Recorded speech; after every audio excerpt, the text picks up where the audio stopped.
2 minutes pour comprendre. Aujourd'hui, diabète de type 1, diabète de type 2, des symptômes différents. On voit ça tout de suite avec le docteur Jacques Beltran. Vous êtes pédiatre diabétologue à l'hôpital Necker Enfants Malades. Alors, diabète de type 1 et de type 2, symptômes différents? Alors, dans le diabète, il existe 4 types de symptômes qui sont communs au type 1 et au type 2. Le premier de ces symptômes, c'est ce qu'on appelle la polyurie, c'est-à-dire qu'on se met à faire beaucoup pipi. Par exemple, on ne peut pas passer une nuit entière sans se lever 2, 3, 4 fois pour faire pipi. Le deuxième symptôme, c'est ce qu'on appelle la polydipsie, c'est-à-dire qu'on se met à beaucoup boire. On se met à boire 3, 4, 5 litres d'eau par jour. Ces 2 symptômes, ils se voient surtout dans le diabète de type 1, chez les enfants ou chez les jeunes adultes. Et ça, c'est une urgence à faire le diagnostic.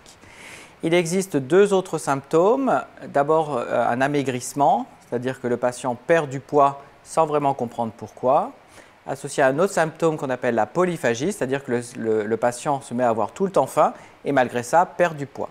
Ces symptômes-là, ils sont communs au type 1 et au type 2, mais on les voit plus souvent dans le type 2.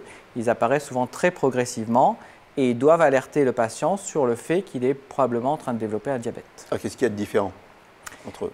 Alors, le type 1, c'est une maladie auto-immune, c'est une urgence diagnostique et thérapeutique, et c'est le diabète plutôt des enfants et des jeunes adultes. Donc là, il faut aller consulter rapidement soit un médecin, soit un service d'urgence.